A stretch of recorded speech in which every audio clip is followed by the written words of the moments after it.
Greg Bedard, Boston Sports Journal. He's excited. He's excited by what he saw the last couple days at minicamp. I would not say that that's a complete consensus opinion. I think you'll hear some other voices that said it was a little more inconsistent or spotty the last couple days. But anyway, it's a way to get into the topic of how we feel about the team, what we've seen, what we've heard, and where we stand, again, heading into this hiatus. The big boy's excited. Are you excited, Big Jim Murray? No, I mean, there's nothing I really get excited about at this point in my life. Like, well, let's just say as much as you can, as much as you're capable of. No, the term I would use for the Patriots in 2025 is cautious hope or cautiously optimistic. That's how I feel about the team this year. I'm not, like, geeked about them. Like, I mean, how can you – that's crazy. Like, how can you – yeah! Like, yeah, I mean, I hope, but hope has to be – the word hope has to be involved somehow. Mazz, you excited? Excited is way too strong a word, so I'd tell the big boy, keep it in your pants, is what I would pass along to Greg. What I would tell you in terms of how I feel is I think I'm encouraged, is what I would say. I'm encouraged because I think they've gotten rid of all the bull crap. Like, that's what it feels to me like they're back on the rails again. Now, where are they in terms of, like, the journey? They're at the very beginning. They haven't even really left the station yet. But at least the thing is back on the rails. That's how it feels to me. You feel better or worse than you did than, say, the day they hired Mike Vrabel? I would say better. Okay, yeah. I feel a little worse. The same. Really? Yeah, from then. Meaning, I've always felt that they should be around a 500 team. Mm-hmm. When I glance their opponents to next year and see the schedule, I feel more than ever they should be a 500 team. I've been very down on the coaching staff for 3-4 years running. That includes the end of the Belichick run. And I felt from the day they fired Mayo that things were going to get better. I think I was expecting more, though, from that point to now. You know what I'm saying? Yep. So I think the arrow's definitely pointing up. You should feel better about it. But I don't know. If you ask me when they started this offseason, I'd say, okay, they're going to hire Vrabel, and he's immediately going to instill a sense of competence, professionalism, and it's going to feel like it should feel, and it hasn't felt right for 5 years. Yeah, basically. long time. 3, 4, 5 years running. It just hasn't felt right. Long time. So Vrabel feels more right to me. I knew that. I also thought we'd get to this point and they'd have a real receiving core and a real offensive line, and I don't know if they do. So maybe that's just it. And I was never all that into the hiring of McDaniels, even though I'm big on him as an offensive coordinator. I still think and what you're picking up is that they're instilling some new stuff that Josh himself isn't familiar with. And maybe that's the stuff that Drake May is excelling in, and he's coming along, progressing with McDaniels stuff, but it's not automatic. I mean, I don't know. I don't feel any better than I did on I'm making up the date, January 11th when they hired Mike Vrabel. I might feel a little worse. I thought they'd be better. I thought the roster would be better. I still don't love their draft. So the roster's fair. Again, so maybe I answered the question more about kind of the vibe around the team. I was expecting the vibe. Yeah, see, so this is exactly what I was expecting. So this is, I mean, I can understand your point. All I'm saying is that sometimes you expect it and it doesn't come. And then when it comes, like that thing you just said a second ago about how it feels, that to me, this feeling now to me is different than, I barely remembered what it was like, frankly, because it had been so long since I felt it. It feels like a real operation now. And so I kind of forgot what that felt like, I guess is what I'm saying. But we kind of felt that way after week one, and they go and upset the Bengals in Cincinnati. It was like, kind of an old school type of win. It felt competent, like, oh, they're back. And that was just an anomaly, as it turns out. I mean, I'm sorry, Mike, I didn't mean to cut you off. I always say to you, whenever something starts to feel normal again, what it does for me is crystallize how effed up it has been for the period of time leading up to this. So, like, now that it's here, and now I feel like that they're having, standard, normal, expected workouts for a professional football team, it feels so foreign to me that I look back on the last 3 years and go, this thing was so effed up under Belichick, let alone under Mayo, that I almost forgot what it feels like for it to be normal. And now it feels like it's under control again. Right. So I guess I'm just not overreacting to being normal. Yeah. I mean, it should have been normal the whole time. It hasn't been. I mean, just because it's been kind of dysfunctional down there, it doesn't mean now that they're just functional that I'm taking my shirt off.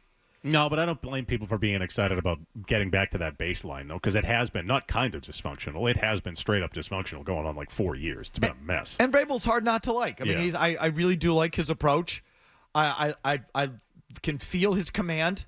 I really do like the way he's handled the Diggs situation, and I think it extends beyond Diggs.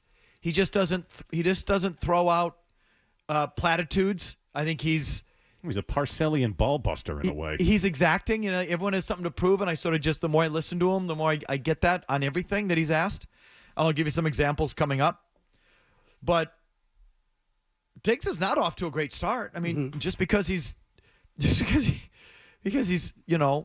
there. No longer right. Just because he showed up finally. You still, if you had asked me before the boat video and I knew he wasn't at OTAs, what would I expect? I would have expected more from him and that relationship. So that's still off to a rocky start. I'm still not, totally convinced that that's meant to last. And I think Drake May he's been at times shaky. He hasn't hit that year two thing, which again, you can expect because he's starting over with a new coordinator, a new playbook, new language. But I'm not there. So I'm just basing it on what the guys are writing there, that I think he's had some of those fits and starts. I think you can expect that to start the year. It's not going to be a seamless transition. I'm reading the Herald. Greg Bedard's, he's super excited. Like I said, I think the opinions on how they've looked have been varied, which is good. Some guys are seeing different things. Andrew Callahan writes in the Herald from minicamp day 2, a streaky Drake May finished 9 of 14 with an interception in team drills, including 3 of 6. A 3 of 6 showing over 2 red zone periods where he tossed just a single touchdown. His offensive line and Mike Vrabel's defensive front took turns jumping off sides. Ramondre Stevenson had a drop. And they've already canceled day 3. I don't know. Okay. I think they're off to an acceptable start, but nothing. I'm not feeling anything more than that. They still should. I'm not setting the stage for anything other than they better be sniffing 9 wins. They better be sniffing the last playoff berth, given that schedule.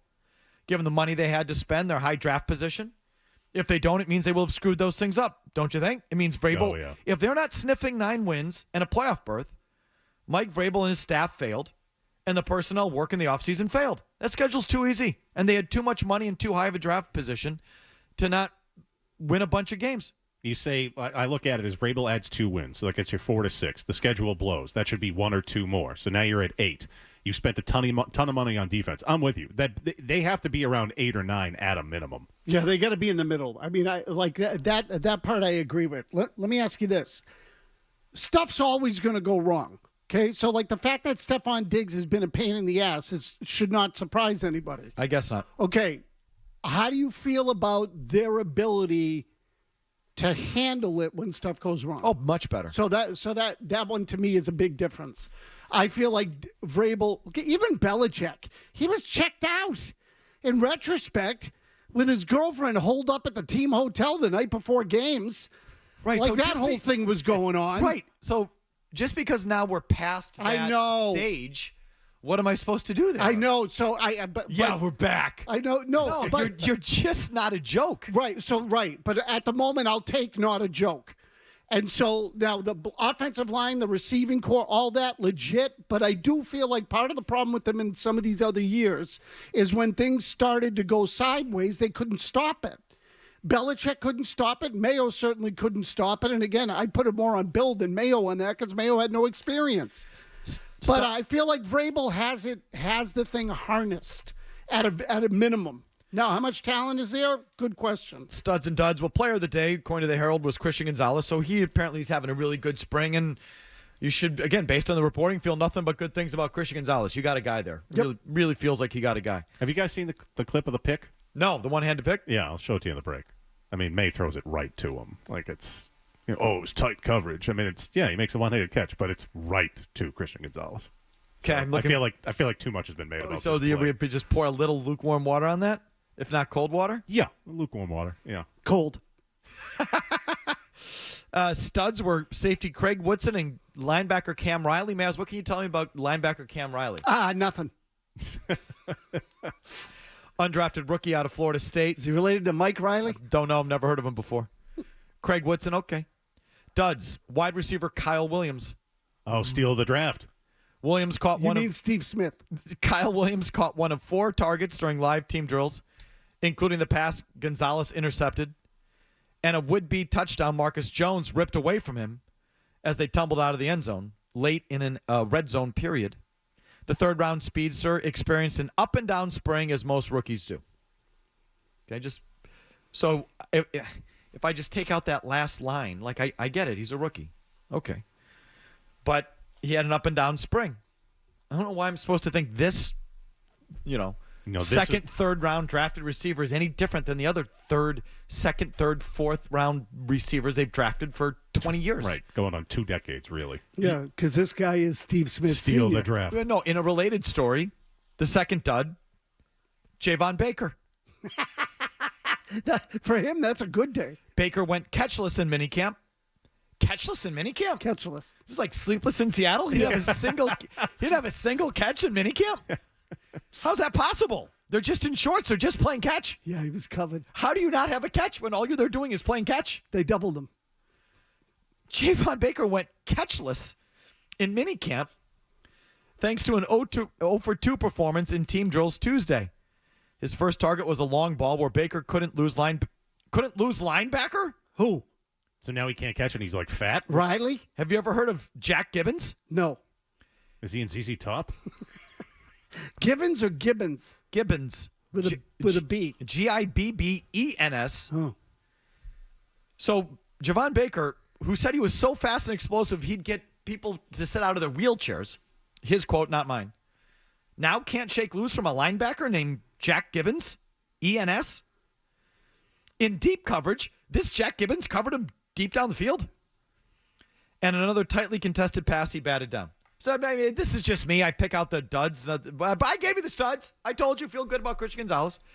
But this goes back to, if you had told me in mid-April that Mike Vrabel, the new era is here with Mike Vrabel. We have all this money to spend, another high draft pick. And I'd sit here coming out of minicamp and saying, they still don't have a receiving core. The number one guy was AWOL for half of it and doing God knows what for the other half. And he's off to a bad start, which he is. He just is. And the offensive line, they had a left guard, Schweitzer, another guy I never heard of, but he was working with the ones. He was getting first-team reps. He was in the mix to be their starting left guard, retired. I've never felt good about Will Campbell at 4 overall as your starting left tackle day one as a rookie. So I'm just saying, I don't know. You tell me, should I? No, you got to hope. That's why. Excitement I think, is a little bit much. You got to hope. You should feel good about Vrabel. Yeah. I mean, the early returns there. And I'm saying just his culture thing, I know that's cliched and overdone. But his approach, the culture, the overall vibe, and I feel it, and I like it. I don't know about the team.